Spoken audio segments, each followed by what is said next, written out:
Firstpost reports from the world's second largest continent.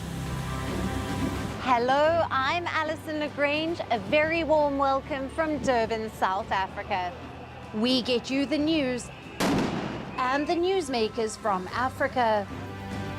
From elections to climate change to innovations and opportunities.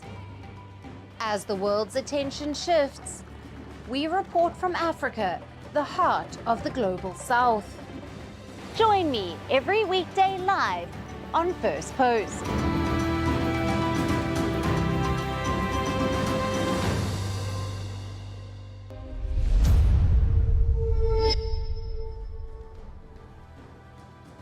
Hello and welcome to Firstpost Africa, where we get you the top stories from the continent and from across the world. I'm Alyson Grange, coming to you live from Durban, South Africa. First, let's take a look at the headlines. Israeli Prime Minister Benjamin Netanyahu is set to meet with President Donald Trump in Washington, D.C. The future of the Gaza ceasefire and efforts to secure the remaining hostages are likely to be discussed during the talks. China announces retaliatory tariffs on some American goods as the U.S. tariffs on all Chinese goods come into force. The Chinese tariffs would put a 15% import tax on coal and LNG, along with 10% on crude oil, agricultural machinery, and some sports cars. OpenAI chief Sam Altman signs a deal with South Korean tech giant Kakao in a second major alliance with a high-profile Asian partner after signing a similar deal with Japan's SoftBank. This after Chinese rival DeepSeek shakes the global AI industry. A gold mine collapse in western Kenya traps at least 12 people.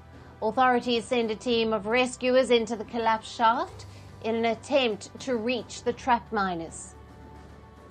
And Uganda begins a clinical trial of a vaccine against the Sudan strain of Ebola that has killed one person and infected 2 more in an outbreak that was declared last week.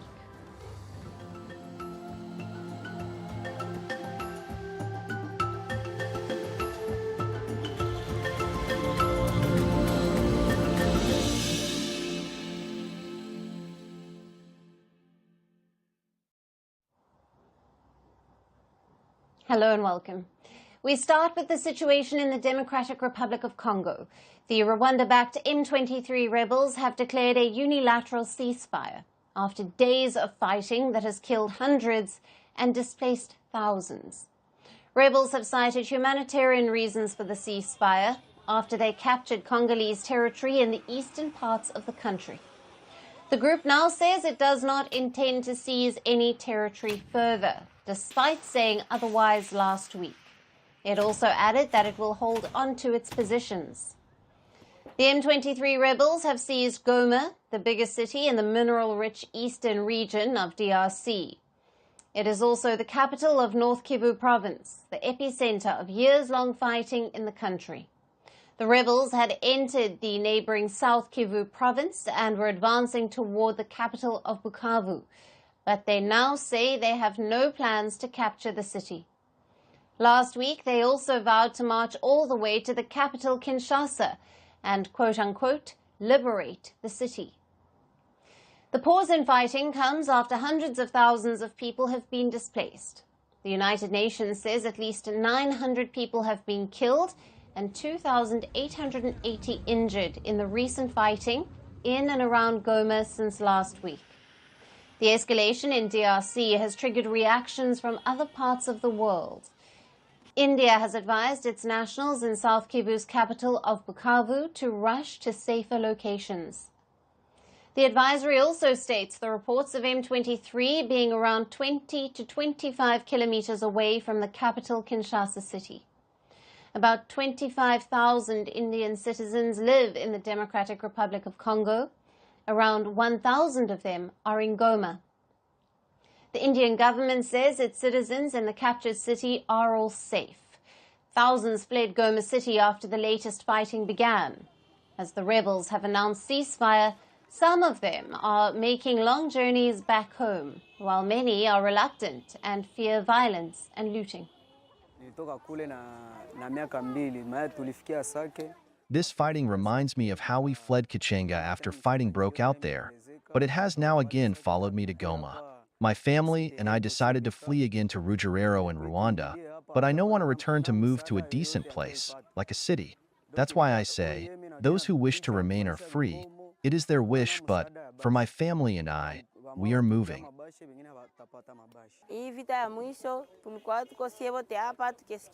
This latest fighting caught us by surprise. We took off and ran after we heard that they were approaching Goma. We went to Kituku, but most of us have since returned to bring down their structures and move away, which we are also doing. We want to go back home because the conditions at the camps are deplorable. The heat in the tents is too much, diarrhea and hunger, so we decided to go back and farm. We can at least feed ourselves because there seems to be no solution here. The Rwanda-backed rebels have shown intent that they can restore order and govern in the captured territories. Rwanda has been facing intense backlash for backing the rebels.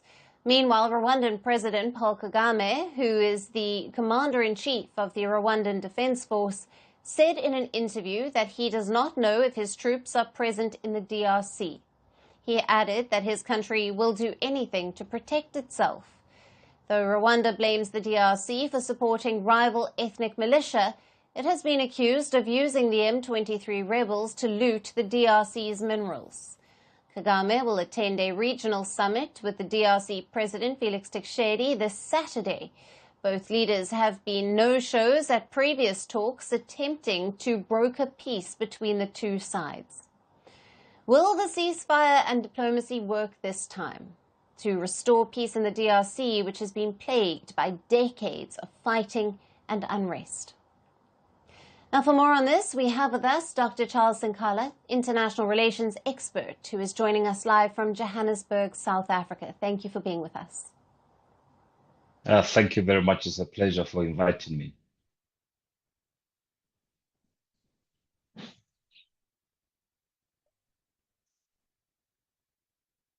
And what are the key factors that will determine whether it holds in the long term?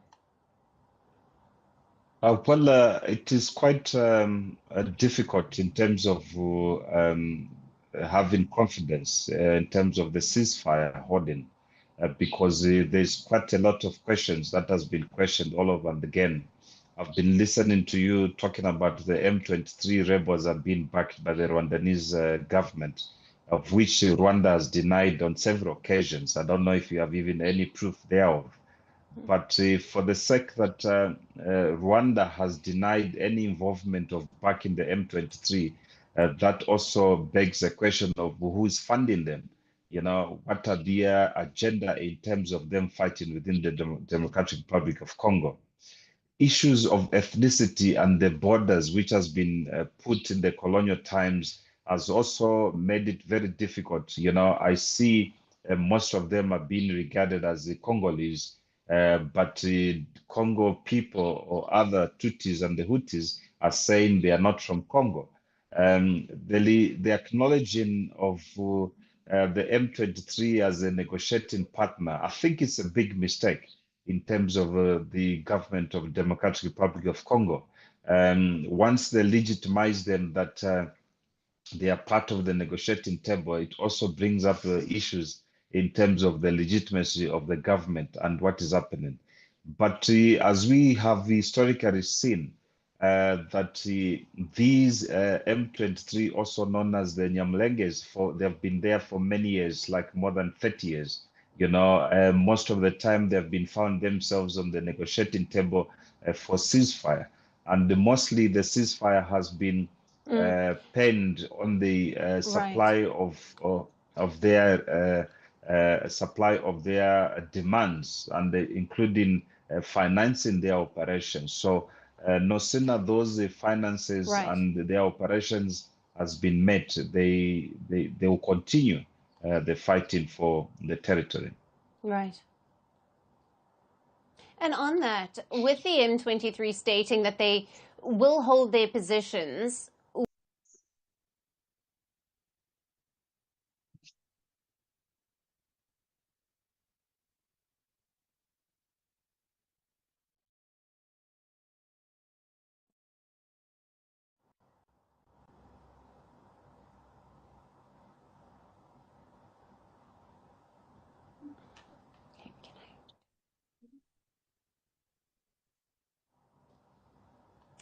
Doctor, if you can hear me, I'll repeat the question.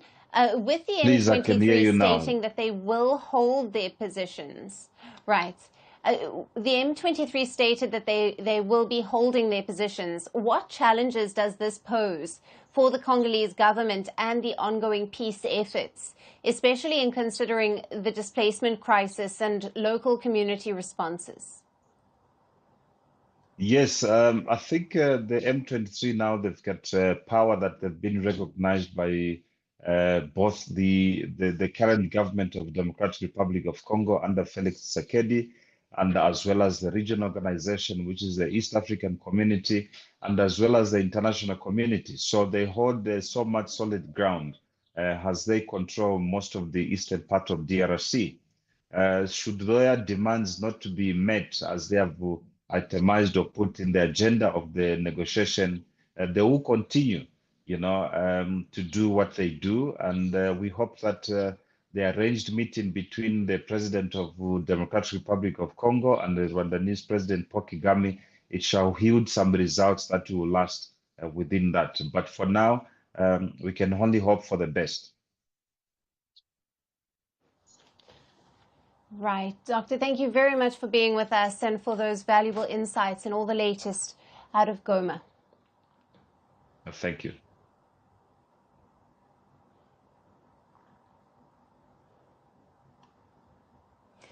Shifting focus to North Africa, tensions in the war-torn Sudan have been peaking. The fighting between the Sudanese army and the paramilitary rapid support forces have been escalating in recent days.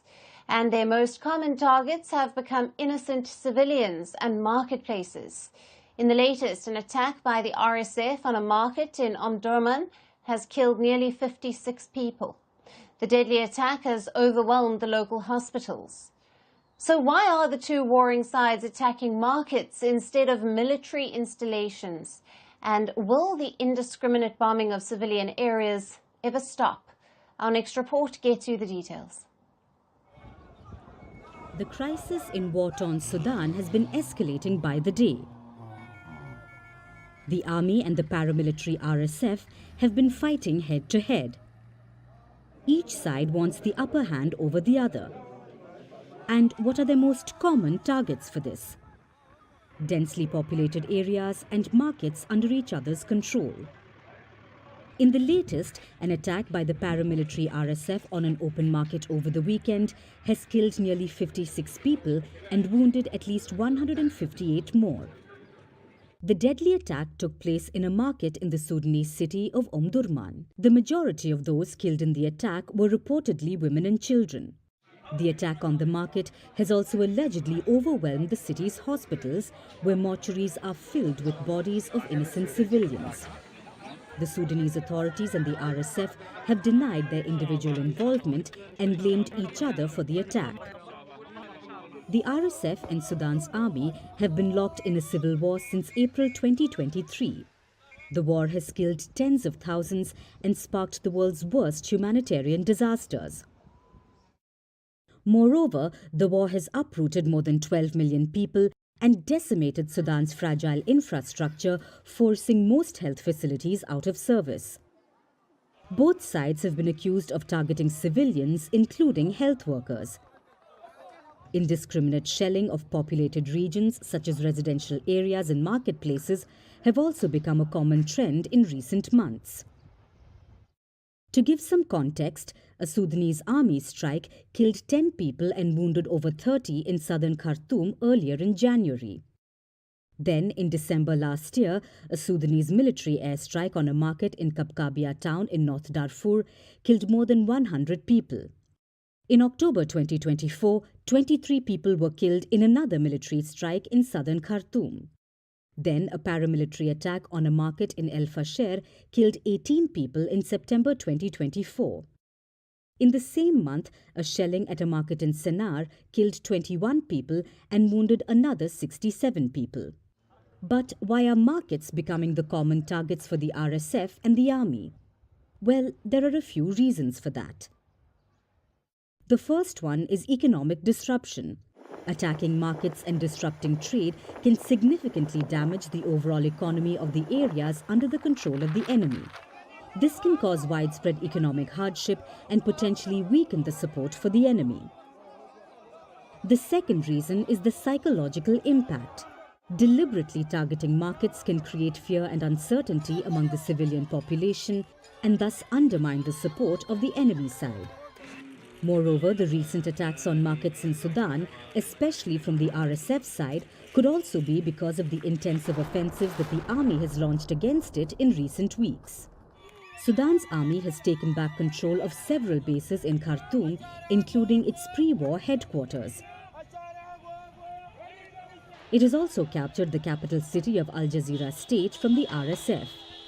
Still, despite that, the RSF controls major parts of the country. But as these attacks increase in densely populated areas, there is no sight of the two warring sides ending the deadly conflict.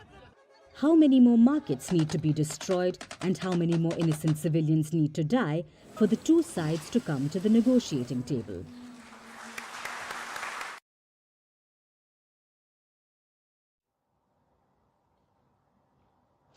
And now shifting our focus, it looks like Africa is taking the warnings given by US President Donald Trump seriously and is trying its best to foolproof itself. Now, at Africa's largest mining investment summit that kicked off in South Africa's city of Cape Town earlier this week, many discussions have been held among the delegates on the plans of the US president to impose tariffs on countries across the world and its impact on Africa's mining industry. While the theme of this year's investment summit, which includes mining companies, investors and governments, is future-proofing African mining today, participants were concerned that tariffs imposed by the Trump administration, most notably the 10% tariff on Chinese goods announced over the weekend, will make this mission much harder. Now, China sources a lot of its minerals from Africa, which is believed to hold 30% of the world's minerals. The participants of the mining summit have argued that due to the US tariff, there is a high chance for demand for the minerals to go down. This is likely to impact the mining sector in Africa. Moreover, discussions on Trump's decision to freeze US foreign aid as a part of his America First agenda, especially to the countries in the world's second largest continent, have also been on the forefront. South Africa's Minister of Minerals and Petroleum Resources, Gwede Mantashe, told the delegates in his opening address that Africa should withhold minerals if funding is withdrawn by the US, which gave the sub-Saharan Africa region more than $6.5 billion in humanitarian assistance last year. I don't think we should be bullied by the United States because of the size of our country and our economy, and because they're a superpower, they just bully us around. We must resist that. And we must be treated with respect and be understood that we are a sovereign state. We are not a province of the United States. We are a sovereign state, and if there is an issue they want to raise with us, they must talk to us. We're engaged diplomatically. We take decisions collectively. But bullying us should not be tolerated by us at any time. Mantashe's comments were coming after President Donald Trump announced that he was cutting all future funding to South Africa as the country is confiscating land and treating certain classes very badly, a claim that the South African government denied. The United States committed nearly $440 million in assistance to South Africa.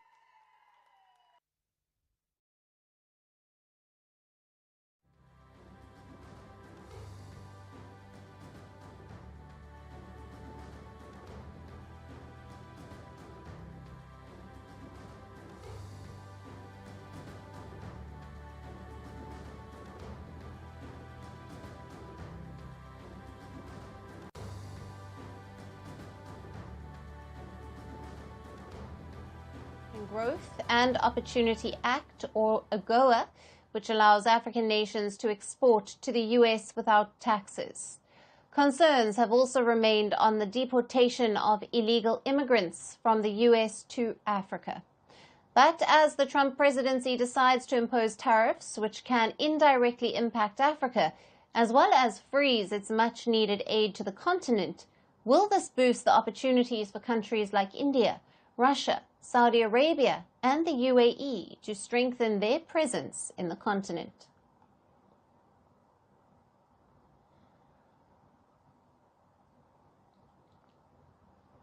And our last story is from Kenya, where a major cyber attack has exposed President William Ruto and former President Uhuru Kenyatta family business dealings. Now, the attack targeted Kenya's Business Registration Services, or the BRS. It is one of the most data-rich organizations in the Kenyan government. The organization holds data on all registered companies, their registered owners, beneficial owners, and directors. That's the data that many would like to keep private. But the cyber attack has now left the information of many private companies in the hands of the public. Now, it has leaked companies' names, directors and shareholders' details, and also business owners' IDs, phone and house details. It has also exposed the extensive business affiliations of several prominent figures in Kenya, including President William Ruto and his predecessor, Uhuru Kenyatta. Now, the breach has particularly spotlighted First Lady Rachel Ruto, whose name has been linked to various businesses across multiple sectors. Reports indicate that she, along with her son, have connections to several companies.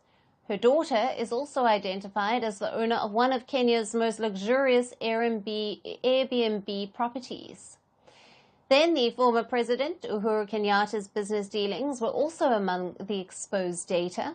While the Uhuru Kenyatta Foundation and the Uhuru Kenyatta Institute Limited are well documented, the records also listed Uhuru Kenyatta Security and Cleaning Services, a company registered in South Africa, which his brother is found to hold directorial and shareholder roles in over 50 organizations. The data breach has also exposed foreign ownership in Kenyan firms. For example, the Nairobi Expressway Company is found to be owned by a firm based in the UAE. The breach, which appears to have compromised a significant amount of sensitive data, has sparked panic among industry experts and the public. It is not yet clear who is behind the cyber attack or the total amount of data stolen. Reports say authorities have ruled out ransomware, where attackers demand payment for the stolen data before it can be restored. There are confirmed reports that the data is being sold on the dark web, and some are also calling it an insider job. The leak has also reignited discussions on Kenya's data protection laws and the effectiveness of its cybersecurity infrastructure. Kenya has witnessed an alarming surge in cyber attacks, with staggering 860 million incidents recorded in the past year. Now, as per the Communications Authority of Kenya, the country lost approximately $83 million to cybercrimes in 2023, even detecting over 1.1 billion threats between April and June of 2024. Now that the attacks are posing risk to even the president and his family, it is to be seen if it will force quicker action to counter the threats. And that's it on the show for today. We will see you again tomorrow at the same time. Thank you for watching, and goodbye.